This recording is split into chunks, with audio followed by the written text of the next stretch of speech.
on sentait la gêne chez les gens quand on venait leur demander au milieu de leur étude, ça ne dérange pas, je ne comprends pas, là, qu'est-ce qu'il y a écrit, etc. On voit qu'ils étaient gênés, même des fois, ils disaient, je ne peux pas, écoute, maintenant je suis dans un truc, je ne peux pas m'arrêter, etc. On voit qu'il y a une certaine réticence à transmettre, à aider les gens qui ne savent pas ou les gens qui sont loin, etc. Alors l'explication qu'il donnait à Ouman, il donne une explication extraordinaire. Il dit pourquoi? Parce que le Baal Tefila, comme il prie tout le temps, alors il ressent le manque des gens. Parce que Rabbi Nathan, il a dit, là où tu vois un manque, en fait, c'est un manque de Tefila. Alors nous, comment on interprète ça? On dit, quand il nous manque quelque chose, alors ça veut dire qu'on n'a pas assez prié. Quelqu'un, il lui manque son zivour ou sa parnassa, ou il a besoin de prier plus. Ça, c'est l'interprétation de la prière par rapport à nos besoins personnels. Mais Rabbi Nathan, il dit, pourquoi tu ne sens pas le manque de la shrina? Pourquoi tu ne sens pas la souffrance des gens? Parce que tu ne pries pas assez. Si tu priais plus, tu sentirais la souffrance des gens. Tu sentirais le manque des gens. Alors le Baal Tefila, comme il priait beaucoup, il sentait le manque. Il sentait que ces gens-là, leur fin, elle allait être terrible. C'est une souffrance catastrophique. Et ça lui faisait de la peine. Il ne voulait pas que les gens ils souffrent. Donc il s'est bougé. Il est sorti de son cadre religieux, sa communauté pépère, son petit train-train de tout. Il est parti et il a pris des risques parce que ces gens-là, ils ne voulaient pas l'écouter au début. Et quand il s'est infiltré, ils ont entendu qu'il y a quelqu'un qui vient et qui commence à remettre en cause leur foi dans l'argent. In God we trust. Il remet en question la foi dans le dollar, dans l'argent. C'est quelqu'un de dangereux. Il est en train de nous mettre en l'air tout notre système. Donc il s'exposait. Il est obligé de se déguiser parce que les gens, ils le cherchaient. Donc il prenait des risques. Mais le manque qu'il ressentait des autres, ça c'était au-dessus de tout. Il était capable de prendre des risques, de laisser sa famille, de laisser tout pour aller parce qu'il savait qu'il y avait un manque, que ces gens-là, ils allaient vers une souffrance terrible.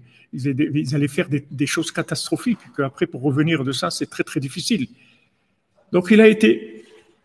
Et après, on voit aussi que les élèves du Baal Tefila, ils ont été, c'est écrit dans le conte qu'à un moment, sans demander au Baal Tefila, ils ont été pour s'occuper des gens à l'extérieur. Alors là-bas, ils précisent bien à Rabbeinu qu'ils n'ont rien demandé, ils ont été. Alors aussi, ils expliquaient à Ouman que maintenant, en fait, ils ressentaient tellement la souffrance des gens qu'ils ont été. Ils n'ont même pas demandé au Baal Tefila parce qu'eux-mêmes, comme maintenant c'est devenu des élèves de Baal Tefila et qu'ils ont commencé à rentrer dans la prière, à prier beaucoup, ils ont commencé à ressentir. En tout cas, vous avez un signe. Vous avez un signe pour votre degré de prière par rapport à ce que vous pouvez faire dans la prière, c'est votre degré de compassion.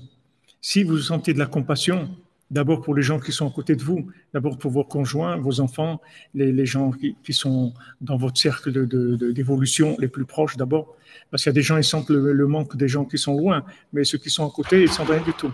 Ils n'ont pas de compassion. Donc là aussi, c'est pas Rabbeinu dit c'est que c'est une recherche de l'honneur, c'est tout, mais c'est pas une vraie compassion, parce que la vraie compassion, tu sens déjà les gens qui sont liés à toi, déjà, tu sens déjà leurs problèmes à eux, c'est le premier niveau. Après, tu élargis alors le niveau en fait de compassion, c'est le niveau de prière. Plus tu t'investis dans la prière, plus tu vas sentir la douleur des gens, le manque des gens. Tu vas sentir que des gens, ils manquent. Plus on prie, plus on ressent le manque. Les gens, ils croient, on va faire des réunions pour parler de la famine dans le tiers-monde ou des médecins sans frontières ou des choses et tout. C'est bien, tout ce qu'on fait, c'est bien. Mais si vous voulez sentir vraiment la souffrance des autres, le manque des autres, il faut prier. Plus vous allez prier et plus vous allez sentir. Alors, ils expliquaient les Breslever à Ouman, ils disent, tu fais Hitbodedut doutes 1 heure, c'est bien, mais l'heure d'Hitbodedut doutes, ça suffit pas. Il faut qu'en fait, tu vives dans une aura d'Hitbodedut doutes. En fait, il faut que tu sois il faut que tu vives en Hitbodedut doutes attitude.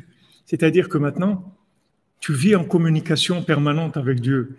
Dans tout ce que tu fais, tu as le regard de Dieu avec toi.